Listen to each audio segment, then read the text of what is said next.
What's up, everyone? Today we're diving into a topic that might surprise you. The nice guy. You might be thinking, isn't being nice a good thing? Well, yes and no. There's a difference between being genuinely kind and the stereotypical nice guy who ends up feeling frustrated and unheard. If you constantly feel used, disrespected, or stuck in the friend zone, this video is for you. Let's break down the nice guy syndrome and explore how to become a healthier, happier version of yourself. The problem with nice guys. The nice guy is often the one bending over backwards to please others. He might become a human doormat, constantly say yes even when it inconveniences him, taking on burdens that aren't his responsibility. Avoid conflict at all costs, walk on eggshells to keep everyone happy, even at his own expense, creating a persona that's inauthentic and passive-aggressive. Secretly harbor resentment, feel like his good deeds go unnoticed, leading to a buildup of anger that can damage relationships. Subtly brag or seek validation. His niceness becomes a tool for fishing for compliments, making his kindness feel conditional. Fall into a victim mentality.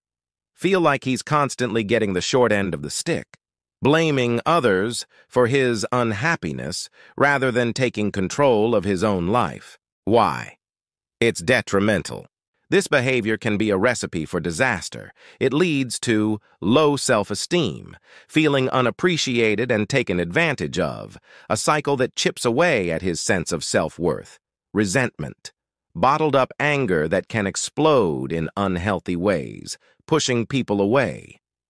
Unrealistic expectations. Thinking niceness automatically equals romantic interest, creating a skewed perception of relationships. Break the cycle. Here's how to break free from the nice guy cycle and build healthier relationships. Set boundaries. Learn to say no and prioritize your own needs. It's not selfish to take care of yourself. It's essential for healthy relationships. Communicate openly. Express your feelings directly and honestly, avoiding passive-aggressive behavior and building trust through clear communication. Develop self-respect. Focus on your own happiness and value. Pursue your passions, cultivate your interests, and become the best version of yourself without seeking validation from others. Be genuine. Do kind things because you want to, not for a reward. True kindness comes from a place of authenticity and compassion. Embrace healthy conflict. Learn to disagree respectfully. Not every conversation has to be sunshine and rainbows. Healthy relationships involve open communication and the ability to navigate differences. The takeaway. Being a good person is attractive, but it's got to come from a genuine place.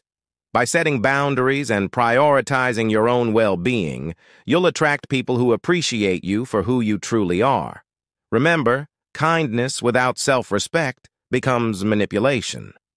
Don't be a nice guy. Be a great guy. A guy who is kind, confident, and in control of his own happiness. Leave a comment below and share your experiences. Did you ever struggle with nice guy tendencies? How did you overcome them? Let's build a supportive community. Forget to like and subscribe for more content like this.